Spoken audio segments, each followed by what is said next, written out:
Hello everyone, welcome to Mentor Ji. आप सभी का मेंटोर जी पे हार्दिक स्वागत है। और जैसा कि आप थंबनेल देखकर समझ गए होंगे कि मैं स्पेशली किसके लिए यहाँ आया हूँ और कौन सी क्लास हमारी आज से यहाँ चालू हो रही है। तो सबसे पहले मैं पूरा शेड्यूल बताऊँगा आपको कि कब दिन, कौन सी क्लास, किस टाइम, सारा शेड्यूल लेकर आया हूँ। और कॉम्पिटिशन एग्ज़ाम कोई भी हो, जैसे वनडे एग्ज़ाम जो भी यूपी पुलिस, दिल्ली पुलिस को लेके है या एसएससी जीडी के लेके है, तो इसमें जितने भी जीएस या जीके के जो भी टॉपिक हैं किसी भी सब्जेक्ट के, उसमें उनके सब पे चर्चा करेंगे और विस्तार से जानेंगे कि किस टॉपिक को कितना समय देना है या किस सब्जेक्ट को कितना समय देना है। ठीक है, ऐसा नहीं है पॉलिटी या और सब्जेक्ट आपने पहले भी पढ़े होंगे, लेकिन इस बार पढ़ने का थोड़ा तरीका अलग होगा और एक एग्ज़ाम रिलेवेंट ये चीज़ें होंगी।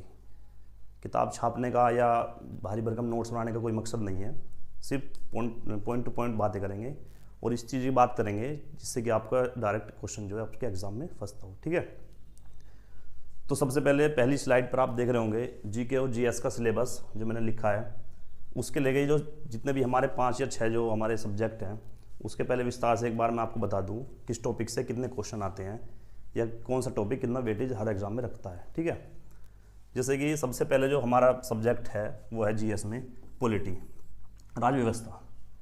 राज्य व्यवस्था एक सब्जेक्ट भी है और आप तैयारी भी नहीं कर रहे हैं, आप किसी नागरिक हैं आप भारत के, तो आपको फिर भी ये सब्जेक्ट एक बार पढ़ना चाहिए या इसकी आपको मोटी मोटी जानकारी होनी चाहिए। ठीक है, क्योंकि ये एक ऐसा सब्जेक्ट है जो हमको अपनी मौलिक अधिकारों का या किसी भी तरह की हमारे जो अधिकार हैं समाज में, उसको लेके हमारा पूरा जानकारी देता है और एग्ज़ाम से अलग भी इसको हम अपने रोज़मर्रा की ज़िंदगी में इसका इस्तेमाल करते हैं। ठीक है, दूसरा सब्जेक्ट की अगर हम बात करें तो दूसरा सब्जेक्ट है हमारा ज्योग्राफी, जिसको बोलते हैं भूगोल। ठीक है, भूगोल का सीधा सीधा फंडा है कि भाई एक तो भूगोल देखो दो होती हैं, एक तो भारत की और एक वर्ल्ड की। भूगोल से मतलब ये है हमारी मिट्टी और खेत खलियान, पहाड़, दर्रे, नदियाँ, ये सब चीज़ें ये भूगोल में आती हैं। मतलब ऐसी चीज़ें जो हम अपने आसपास सब चीज़ें देखते हैं, जो हम अपनी आंखों से देख पाते हैं, वो सारी ज्योग्राफी है। ठीक है, जो एक बोल सकते हैं हम नेचुरल होती है। ठीक है, वो ज्योग्राफी होती है। उसके बाद तीसरा जो हमारा सब्जेक्ट है वो है हिस्ट्री। हिस्ट्री मतलब इतिहास। इतिहास को हमने 3 भागों में बांटा है कंपटीशन की दृष्टि से। 3 भागों में है, प्राचीन, सबसे पहले प्राचीन इतिहास, एंशियंट हिस्ट्री। दूसरा आता है मध्यकालीन मतलब मेडिवल हिस्ट्री, और जो लेटेस्ट है मतलब आधुनिक इतिहास, मॉडर्न हिस्ट्री। इसको हम 3 भागों में पढ़ेंगे। ठीक है, और आपको जब कंपटीशन की तैयारी कर रहे हो तो इतना तो आपको मैं समझता हूँ पता होगा कि प्राचीन इतिहास में कौन से टॉपिक हैं या मध्यकालीन में कौन से हैं या आधुनिक में कौन से हैं।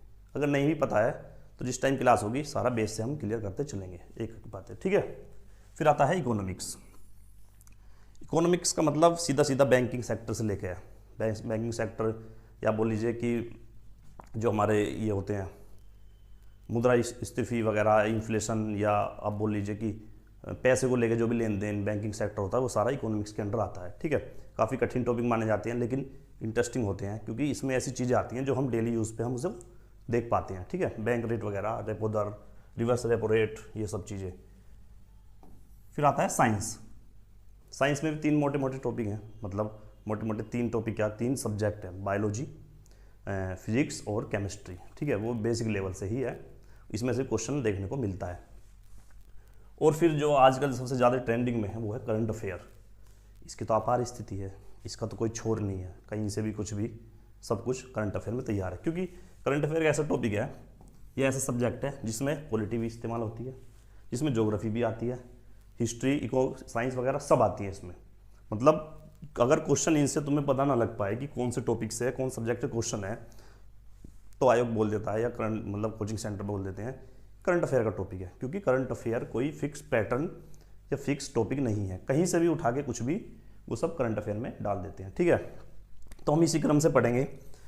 सबसे पहले पॉलिटी पढ़ेंगे, और पॉलिटी अपने बुक से पढ़ी होगी या किसी के नोट से पढ़ी हो या किसी की क्लास ली हो। ठीक है, लेकिन इस तरीके से पढ़ाऊँगे कि अब से पहले शायद ही आपको इतना समझ में आए। एक स्टोरी बेसिस पे, आपको फैक्ट रटने की जरूरत नहीं है, एक स्टोरी बेसिस पे मैं आपको सारी चीज़ें समझाऊंगा, शुरुआत से कैसे होता है, और मौलिक अधिकार, मौलिक कर्तव्य, राष्ट्रपति, ये सब चीज़ें मैं एक करके आपको हर वीडियो में बताता रहूँगा। ठीक है, डीपली पढ़ेंगे, या आप बोल लीजिए कि आपको पता नहीं लग पाएगी कि हम इतना डीप पहुँच गए हैं। फिर कंपटीशन का एग्ज़ाम कोई सा भी हो, सब इंस्पेक्टर, या कांस्टेबल लेवल कोई सा भी हो, सारे प्रीवियस ईयर पर ध्यान देंगे। जितने प्रीवियस ईयर कम से कम 4 या 5 सालों में आए हुए हैं कोई से भी एग्जाम में पॉलिटी के क्वेश्चंस, ठीक है, वो भी डिस्कस करेंगे। तो सबसे पहले हम पॉलिटी को स्टार्ट करते हैं, ठीक है। और पॉलिटी को स्टार्ट करने से पहले एक बात और कि जो भी पॉलिटी का कोई भी टॉपिक पढ़ा रहे हैं तो सबसे पहले तो अगर उससे रिलेटेड कोई भी प्रॉब्लम है तो उसका आप क्वेश्चन करिए या उससे आप रिलेटेड कमेंट करना, ठीक है। आलतू या फालतू का कमेंट नहीं, जितना पढ़ा रहे हैं ना, एक बार आप जैसे ये वीडियो खत्म हुई, पहली बात पॉलिटी की, पहला टॉपिक पॉलिटी का खत्म हुआ, उसके बाद तुम किसी भी बुक से जाकर देख सकते हो। जैसे सबसे अच्छी बुक मानते हैं कि लक्ष्मीकांत है, लक्ष्मीकांत से जाकर आप देख सकते हो। लूसेंट है, लूसेंट फैक्ट देख सकते हो, उससे बेहतर ही मिलेगा। अगर आप उनको इसके बाद पढ़ोगे वीडियो के तो ऐसा लगेगा कि हाँ सब कुछ हमने कवर कर रखा है, ठीक है। तो उसके बेसिस पे मैं कोशिश करूँगा कि आपको एक एक चीज़ें ध्यान में रहें और इस ऐसी चीज़ें लेकर हम आगे बढ़ रहे हैं, ठीक है। तो अभी पॉलिटी की पहली वीडियो है, तो हम जो शुरुआत करेंगे मैं अपने हिसाब से बता रहा हूँ तुम्हें शुरुआत कहाँ से करने वाले हैं, एक बेसिक जानकारी से करेंगे और पॉलिटी की बिल्कुल डेफिनेशन से बिल्कुल शुरुआत करने जा रहे हैं, ठीक है। और देखो कोशिश ये रहेगी कि अब सबसे पहले पॉलिटी की वीडियो और पॉलिटी कंप्लीट करी जाए। पॉलिटी मतलब कि अभी ये और सब्जेक्ट बचे हैं, ज्योग्राफी, हिस्ट्री को या साइंस वगैरह, ये पॉलिटी के बाद ही स्टार्ट हो पाएँ, ठीक है। और अगर क्लास अच्छी लगे तो एक बार लाइक और शेयर तो कर देना है, बाकी आपकी मर्जी है जैसा भी करना है, ठीक है। पॉलिटी मतलब राज व्यवस्था। अगर एक क्वेश्चन पूछा जाए कि राज व्यवस्था से आप क्या समझते हैं, या जो आपने पढ़ा है आज तक कि आपसे पूछें कि किसकी बुक है, तो आप बोलोगे राज व्यवस्था की है।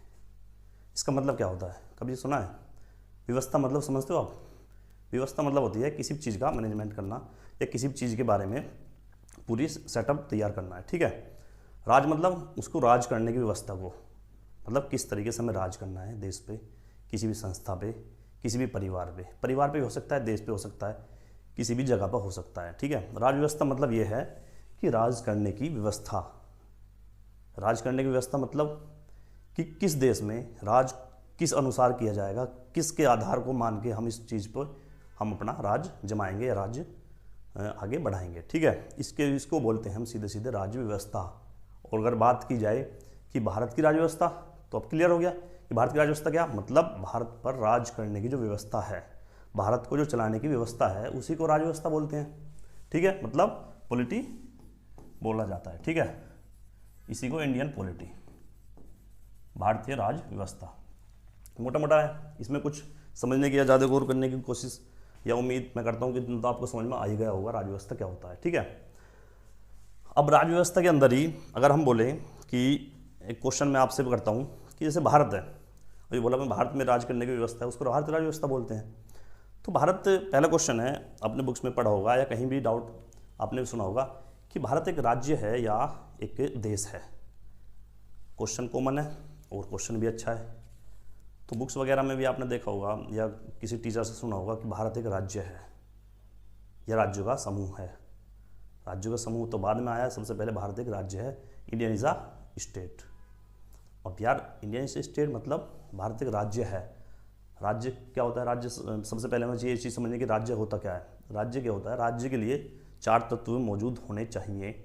अगर 4 तत्व हमारे पास हैं तो उसको हम राज्य बोलेंगे, वरना इसको हम राज्य की परिभाषा नहीं दे सकते। 4 तत्व कौन से हैं? 4 तत्व ये हैं, सबसे पहला भूमि मतलब लैंड, दूसरा जनसंख्या मतलब पॉपुलेशन,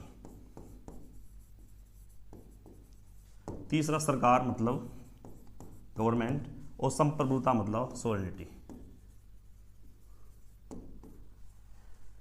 अगर ये चीज़ें, चारों चीज़ें मौजूद हैं एक किसी भी देश में, राज्य में, तो उसको राज्य का दर्जा प्राप्त है, वरना नहीं है। अब हम इसको चेक करते हैं कि भारत के पास ये क्या चारों चीज़ें हैं या नहीं है। देखिए सबसे ईजी है कि भारत के पास भूमि है। हाँ भाई, भारत के पास भूमि है, अच्छी खासी भूमि है। और जब ये भूमि है तो इसका मतलब एक पड़ाव इसने पार कर लिया है अपने राज्य होने के लिए। दूसरा जनसंख्या, भाई भारत की जनसंख्या तो फटने को है, इसमें जनसंख्या कौन सी बात है? इसकी जनसंख्या से खैर किसकी ज़्यादा है, तो ये तो पूछने वाली बात भी नहीं है। आगे चलो, सरकार, सरकार भी अब तो पता ही है कैसी चल रही है। सरकार भी है, अच्छी खासी सरकार चल रही है, बीजेपी की सरकार चल रही है, मोदी सरकार चल रही है, तो ये भी कोई डाउट वाली बात नहीं है। तो सरकार के लिए भी कि ये कैसी सरकार है या कौन सी सरकार है। तीनों चीज़ें भारत के पास हैं, ठीक है। अब आती है बात यहाँ संप्रभुता। अब ये तो होगा या ना होगा बाद में बात होगी, सबसे पहले तो ये जान लीजिए ये होता क्या है। सबसे पहली बात कि भाई ये है या नहीं है तो बाद की बात है। सबसे पहले हमें देखना ये है कि संप्रभुता होती क्या है, ये तो जानना पहले। ये होगी या ना होगी ये तो उसके बाद की बात है, हम उसको टिक मार्क बाद में करेंगे। सबसे पहले देखना ये संप्रभुता होती क्या है। संप्रभुता मतलब सोवरेनिटी होती क्या है। सोवरेनिटी को आप ऐसे समझिए मोटे तौर पे कि किसी भी इंसान को या किसी भी देश को अपने ही अधिकार को, एक तरीके से बोलना कि अपने अधिकार को मूल रूप से आधार बनाकर और किसी निर्णय को ले लेना है किसी के दबाव में आकर। जैसे मान लिया मुझे आज हिस्ट्री पढ़नी है, तो मेरी मर्जी मैं हिस्ट्री पढूं या ज्योग्राफी पढूं। जब मेरी मर्जी इंडिपेंडेंट हो जाएगी या मेरी मर्जी जब चल जाएगी या मेरी मर्जी पर किसी का दबाव नहीं होगा तो मैं संप्रभुता हूँ, मैं संप्रभु हूँ। मतलब मैं अपने डिसीजन खुद ले रहा हूँ, मुझे किसी पर दबाव की ज़रूरत नहीं है, ना मैं किसी के दबाव में आने वाला हूँ। जैसे भारत की बात करें, भारत एक संप्रभु देश है नहीं है, इसको कैसे देखते हैं। जैसे भारत को अभी चंद्रयान 3 लॉन्च हुआ तो उसको किसी की परमिशन की जरूरत पड़ी क्या? नहीं पड़ी, उसके खुद के डिसीजन थे। क्या किसी ने मना किया? नहीं किया। और मना करते भी तो क्या मानते? नहीं मानते। तो मतलब भारत भी एक संप्रभु देश है, स्वर्ण राज्य है, ठीक है। इसका मतलब ये हुआ कि किसी भी राज्य में, किसी भी देश में अगर ये चारों तत्व मौजूद हैं तो राज्य की परिभाषा में आता है, तो मतलब ये राज्य है। इसका मतलब भारत क्या हुआ? भारत एक राज्य की परिभाषा में आता है, भारत एक स्टेट है, इंडिया इज अ स्टेट। अब बात करते हैं, दूसरा क्वेश्चन आता है दिमाग में, यार तो फिर जब भारत एक स्टेट है, भारत एक राज्य है, तो फिर ये यूपी, हरियाणा, पंजाब, राजस्थान, छत्तीसगढ़, ये त्रिपुरा, मणिपुर, ये क्या है? ये भी तो राज्य हैं। नहीं, ये राज्य की परिभाषा में नहीं आते हैं। अगर आपको डाउट है तो अभी देख लेते हैं। अगर ये चारों तत्व मौजूद है तो वो भी राज्य हैं, मैंने थोड़ा ना करा है कोई। अगर ये चारों तत्व नहीं है तो वो भी राज्य नहीं है। जैसे अभी यूपी की बात कर लेते हैं हम, उत्तर प्रदेश की, ठीक है, करंट का टॉपिक भी है, काफ़ी चर्चाओं में रहता है। तो यूपी में क्या कि सबसे पहले चारों टॉपिक देखते हैं तत्व कि यूपी के पास भूमि है, हाँ है, अपनी भूमि है यूपी के पास, बाउंड्री है, एरिया है कुछ यूपी के पास। उसके बाद दूसरी आती है जनसंख्या। भाई जैसे भारत का हाल है जनसंख्या में, ऐसे यूपी का हाल है। यूपी कहाँ पीछे रहने वाला है, हम भी यूपी वाले हैं भाई। जनसंख्या हमारे पास भी बहुत है, कुछ देशों की ही हमसे ज़्यादा है, वरना सब देशों की कम है, हम तो क्या राज्य हैं। तीसरा सरकार, हाँ भाई यूपी में कौन सी कम सरकार है? मोदी वहाँ सरकार है तो यहाँ योगी सरकार है, इसमें कौन सी कम बात है भाई? पूरी सरकार है, तगड़ी सरकार है भाई। लास्ट में आता है चौथा जो इनका टॉपिक है कि ये संप्रभु है या नहीं है, इसके पास निर्णय लेने की शक्ति है या नहीं है। अब बताइए, क्या भारत इसके यूपी के पास निर्णय लेने की शक्ति है? मतलब अगर यूपी चाहे तो किसी देश से संबंध बना सकता है। जैसे मैं मान लूँ कि भाई योगी चाहे तो रूस के राष्ट्रपति से क्या कुछ संबंध, या संबंध का मतलब मेरा वो नहीं है, संबंध का मतलब है कि कोई फैसले आपस में ऐसे ले सकते हैं जिनसे कुछ ना कुछ इनकी ट्रीटी साइन हुई हो, इनके समझौते हुए हों, ठीक है। ऐसी कोई चीज़ है नहीं है। योगी चाह कर भी किसी भी देश के साथ कोई भी समझौता नहीं कर सकता जब तक भारत सरकार नहीं चाहेगी। इसके मतलब इसके पास ये पावर नहीं है। मतलब ये हुआ कि जो ये इसका सोवरेनिटी की पावर है या सोवरेनिटी है, ये इसके पास, यूपी के पास नहीं है, तो यूपी एक राज्य नहीं है। राज्य कौन होगा फिर? तो राज्य तो भाई भारत ही होगा, सीधी बात है। और जब भारत है तो ये कहाँ है, ये क्या है, और ये यूपी हरियाणा ये जो है, तो भाई ये हमारे प्रांत हैं। प्रांत मतलब समझ गए हो, अपने किताबों में पढ़े से पहले थे, उत्तर प्रांत, पंजाब प्रांत, दक्षिण प्रांत, ये सब चीज़ें प्रोविंसेस, ये हमारे प्रोविंसेस हैं। यूपी हरियाणा सब ये स्टेट के दर्जा इनको प्राप्त नहीं है। बोलने को बोलते हैं हम, किताबी भाषा में बोलते हैं, लेकिन ये हमारे राज्य की परिभाषा में नहीं आते। राज्य की परिभाषा में सिर्फ और सिर्फ क्या आता है, हमारा भारत आता है, ठीक है। तो अभी आपसे कोई पूछे कि भाई इसमें से यूपी है राज्य है या एक प्रांत है, तो आप क्या बोलेंगे कि उत्तर प्रदेश या कोई भी हमारे जो ये 28 राज्य हैं ये हमारे प्रांत हैं।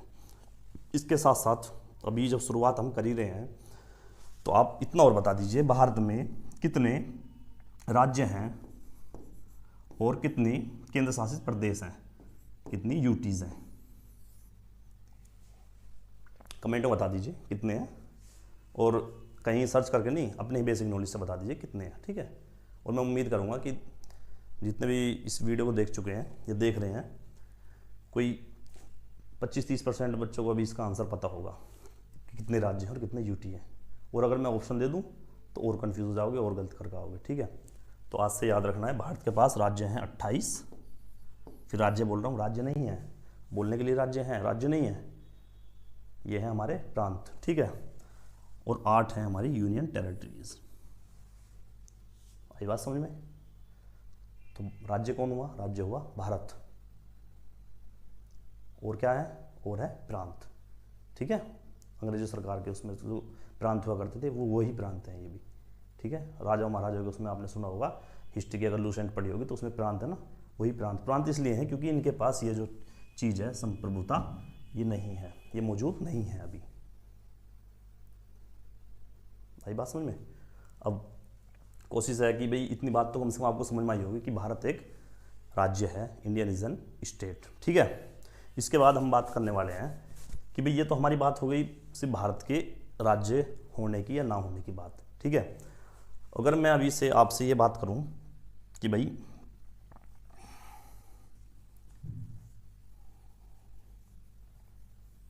ये तो बात हो गई हमारी राज्य की, फिर आपने एक चीज़ और पढ़ी होगी, चलो इसको सारे को क्लियर कर देते हैं कि एक राज्य और एक देश या एक राष्ट्र,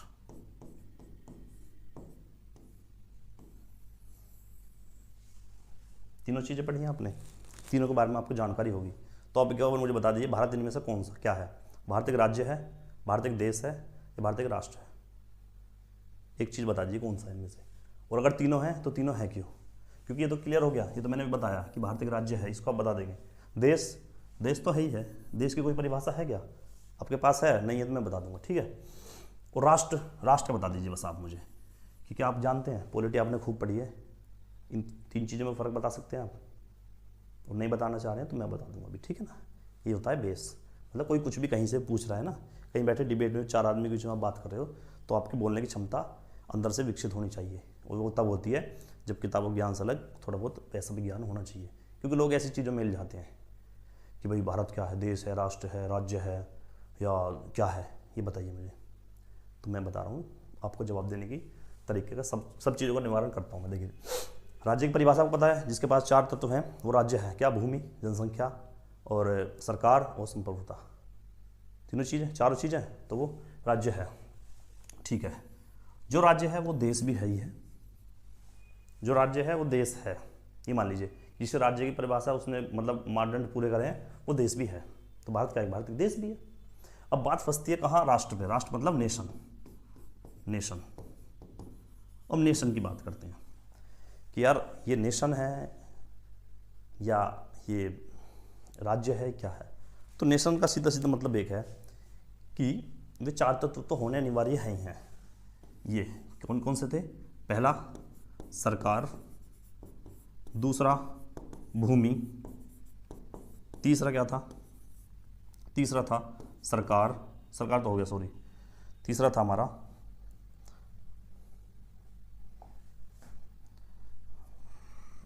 भूमि, जनसंख्या, और लास्ट था हमारा संप्रभुता। ये चारों हैं तो राज्य है। अब नेशन क्या है? नेशन में ये चारों तो ही हैं, होने ही चाहिए, लेकिन नेशन क्या होता है? नेशन का मतलब ये था कि ये तो हमारे डॉक्यूमेंट्री इन्फॉर्मेशन है, ये डॉक्यूमेंट्री मानदंड है।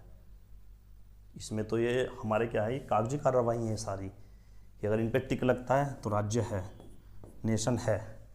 लेकिन नेशन असल मतलब ये नहीं है कि इन पे 4 टिक लग गया, उसका मतलब है कुछ डॉक्यूमेंट्री इन्फॉर्मेशन से अलग होना है। मतलब कि हमारा भारत है, या एक तरह से मान लीजिए कोई और देश के हम एग्जांपल लेते हैं, चलो छोड़िए, भारत की बात करते हैं। भारत का राज्य है, लेकिन भारत का एक राष्ट्र है? अगर है तो कैसे है, क्या बता सकते हैं? नहीं। देखिए, जब किसी भी समाज में या भारत में जो भी समाज रह रहा है उसमें कितना भाईचारा है, या किस लेवल तक हमारे जो ये भी छुआछूत है या अनटचेबिलिटी बोलते हैं जिसको, या भेदभाव की भावना है जाति धर्म मजहब के नाम पे, इनसे हट के देश कितने विकास के रास्ते पर चलता है, या इन भावनाओं को दबा के देश के नागरिक कितनी उस स्तर से जी रहे हैं, उसको हम क्या बोलते हैं कि जितने मजबूत वो मापदंड होंगे, जितनी ज़्यादा हमारे यहाँ भाईचारा होगा, जितनी भाईचारे की भावना होगी, जितना मतभेद जो है कम होगा समाज में, उतना ही मजबूत हमारा राष्ट्र होगा, मतलब नेशन होगा। तो नेशन की परिभाषा समझ गए, 4 तत्व तो ये। 5वां कौन सा है कि समाज में किस तरह का विकास हो रहा है, किस एक धर्म के नाम पे या एक जाति के नाम पे कोई भेदभाव तो नहीं है, या यहाँ समाज के लोग किस स्तर से जी रहे हैं, किस भावनाओं के साथ जी रहे हैं, या वो इसके लिए कुछ अच्छा कर रहे हैं देश के लिए, नहीं कर रहे हैं, या उनके अंदर कितनी देश प्रेमी भावना है, उसको हम राष्ट्र बोलते हैं। अब बात आई यार, भारत फिर राष्ट्र हुआ नहीं हुआ? अब देखिए, क्या भारत के अंदर भेदभाव अभी ही है? हाँ है। कम हुआ? हाँ कम हुआ है। क्या भारत के अंदर अब बोल सकते हैं कि धर्म को लेकर कुछ राजनीति होती है? हाँ होती है। पहले से कम है? हाँ कम है। इसका मतलब ये हुआ कि भारत एक राष्ट्र निर्माण के रास्ते के पे चल रहा है। भारत एक राष्ट्र नहीं है, पूरा पूर्ण विकसित राष्ट्र नहीं है भारत, अभी भी एक डेवलपिंग नेशन है, मतलब एक राष्ट्र के आधार पर चल रहा है। हो सकता है आगे चल के ये राष्ट्र की पूर्ण उसमें आ जाए सूची में, ठीक है, लेकिन भारत अभी पूर्ण राष्ट्र नहीं है। अभी अपने जैसा एग्जाम्पल तो बताता हूँ, जैसे योगी सरकार ने अभी गाड़ी के पीछे स्टिकर वगैरह, इनाम और ये जो चीज़ें लगती थी, जातिवाद सूचक शब्द जो होते हैं, इनके लिए जो टैटू वगैरह चिपकते थे, उन पर सब पे रोकथाम लगाई है। इसका मतलब ये तो है कि ये इस चीज़ को ख़त्म करना चाह रहे हैं, जातिवाद और जो भी इस अनटचेबिलिटी को लेके ये सरकार इस पे काम कर रही है। तो उसका मतलब सीधा सीधा है कि वे कहीं ना कहीं इस देश को राष्ट्र के निर्माण के लिए ले जा रहे हैं, ठीक है। अब जैसे कुछ जाति ऐसी हैं कि गाड़ी पे लिख रही हैं पीछे, या बाइक पे लिख रहे हैं, या टी शर्ट लोअर पे लिख रहे हैं, कहीं भी लिख पा रहे हैं। इसका मतलब कहीं ना कहीं हम इस राष्ट्र निर्माण से अलग चल रहे हैं, जो कि ऐसा गलत है, ठीक है। राष्ट्र निर्माण में हमारा भी सहयोग होना चाहिए। इसके लिए हमें क्या करना है कि इस तरह से, अगर अपनी तरफ से नहीं तो सरकार के नियमों का पालन करना चाहिए कम से कम। अगर वो मना कर रही है तो मत लिखो गाड़ी पीछे, अपने पीछे मत लिखो। अपने पीछे मतलब ये है लोअर टी शर्ट बुग्गी सब पे लिखते हैं। अभी मैंने कुछ ट्रेंड देखा है, गाँव में देखा है, अपनी पीछे गाड़ी हो तो छोड़ो, बैलगाड़ी या बुग्गी पे लिखे रहते हैं। और कुछ जाति तो ऐसी हैं, वो समझ भी रही होंगी, जी लगा लिया खुद ही, किसी ने कोई बात नहीं दी, जी लगा दिया है। भाई किसने दिया है? जी अपने आप ही जी हैं, ठीक है ये। लेकिन ये राष्ट्र निर्माण की भावना नहीं है उनके अंदर। तो राष्ट्र क्या हुआ? जिसके अंदर ये भावनाएं कम हो जाएंगी और जो एक समाज को एक स्तर से लेकर चलेगा, वो मतलब पूर्ण राष्ट्र है, और उसके लिए ये चीज़ें अच्छी रहेंगी। जैसे यूएसए का मैं एग्जांपल लें, यूएसए अमेरिका क्या है? एक राष्ट्र भी है। क्यों है? क्योंकि यहाँ ये चीज़ें नहीं है, वहाँ जाति या धर्म के आधार पर लोग नहीं बट रहे हैं। तभी तो लोग ऐसे इतने विकसित हैं या डेवलप्ड हैं। और जिस दिन हमारा भारत के अंदर भी ये चीज़ कम हो जाएगी, उस दिन हमारा भारत भी एक पूर्ण विकसित राज्य हो जाएगा, या उस दिन एक राष्ट्र के नाम को पूरा फुलफिलमेंट पूरी कर लेगा, ठीक है। तो राष्ट्र की परिभाषा ये थी, राज्य की थी। तो अब से आपसे कोई पूछे राष्ट्र, देश और राज्य में क्या फ़र्क है, तो आप सीधा सीधा बता देंगे। आई होप आपको सब कुछ समझ में आया होगा ये बात, ठीक है। इसी बात को लेके फिर अगर हम आगे चर्चा करेंगे, तो जैसे इसमें एक एग्जांपल और दे देता हूँ मैं नेशन में। जैसे आपने देखा होगा तिब्बत भारत के ऊपर ही है, चीन के नीचे, मतलब बीच का है। उसमें जो अधिकार है वो किसका है? चीन का है। अब बताइए, तिब्बत एक देश है, राज्य है या राष्ट्र है? बता सकते हैं? चीन एक राज्य नहीं है, सॉरी तिब्बत। क्यों? क्योंकि उसके पास संप्रभुता जैसी चीज़ नहीं है, नहीं ले सकता वो खुद के फैसले, उसका कब्जा है। उसके पास भूमि है, हाँ है, जनसंख्या है जनसंख्या भी है, और क्या? सरकार है, लेकिन वो क्या नहीं ले सकती है? नहीं ले सकती है, तो वो राज्य की सूची में नहीं आता है तिब्बत, ठीक है। इस टॉपिक से मुझे लग रहा है, इस एग्जाम्पल से आपको समझ में आया होगा कि तिब्बत एक क्या है। अब ये तो बात होगी राज्य की, कि वो राज्य नहीं है क्योंकि उसके पास ही चारों चीज़ नहीं है। नेशन की बात करते हैं हम, जैसे एक देश अभी खूब चर्चाओं में रहा था, इजराइल।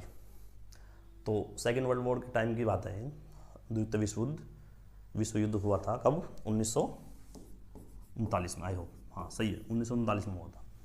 इस टाइम क्या था, अंग्रेजों ने खूब यहूदियों को मार मार के भगाया देशों से, ठीक है। इसका मतलब वो क्या करते, कहीं ना कहीं शरण लेते। तो कभी कुछ इस देश में जा रहे हैं, कुछ यहाँ आ रहे हैं, कुछ भारत में जा रहे हैं, कुछ कहीं जा रहे हैं। लेकिन इजराइल एकमात्र ऐसा देश था, देश तो पहले बन चुका था, लेकिन 1948 के टाइम के आसपास उसने बिल्कुल कागजी कार्रवाई के तौर पर 1948 के समय उसने ये बोल दिया कि ये जो यहूदियाँ हैं ये अपने जाति के नाम पे या धर्म के नाम पर यहाँ रह सकते हैं, मतलब हमारे यहाँ प्रवेश कर सकते हैं। उसका मतलब एक उसने क्या काम करा है कि एक समाज को, अपने को पूरे को एक में समेट लिया है। और उस दिन, देश तो पहले था, उस दिन वो अपना एक राष्ट्र का नाम भी उसमें जोड़ गया है, मतलब जुड़ लिया है, मतलब उस सूची में शामिल खुद को कर लिया है कि इजराइल भी एक राष्ट्र है। आई होप ये समझ में आया होगा आपको जो मैं समझाना चाह रहा हूँ कि यहूदियों को शरण देने के लिए और एक समाज की एक ही समाज को लेकर चलने के लिए और बिना मतभेद के लिए या मतभेद साइड में रखकर किसी राष्ट्र को एक तरफ ले जाना, किसी देश को एक तरफ ले जाना राष्ट्र की ही परिभाषा है। तो इजराइल उस दिन के बाद से राष्ट्र के दर्जे में भी आ गया है, ठीक है। इस बात को आई होप समझ में होंगे। आगे का टॉपिक है, नेक्स्ट वीडियो में हम बात करते हैं कि राज्य व्यवस्थाओं में कैसे पढ़नी है और इसमें क्या क्या चीज़ें हमें पढ़नी है, ठीक है। तो ठीक है, नेक्स्ट वीडियो मिलते हैं। आई होप ये वीडियो आपको समझ में आई होगी और इंटरेस्ट आया होगा। अगर इंटरेस्ट आया तो लाइक और कमेंट कर देना। कोई डाउट हो मुझे आप बता सकते हैं। कोई टॉपिक ऐसा है जो इसमें से कुछ मिस्टेक है, कुछ गलती हैं, तो आप एक बार कमेंट में बता सकते हैं। लेकिन कोशिश पूरी यही है कि जो आपको मटेरियल दिया है ये एकदम करेक्ट और परफेक्ट है, ठीक है। इसके बाद आप कहीं भी बुक्स में पढ़ना तो आपको हूबहू बिल्कुल समझ चीज़ें आ जाएंगी, ठीक है। Okay, take care, bye bye.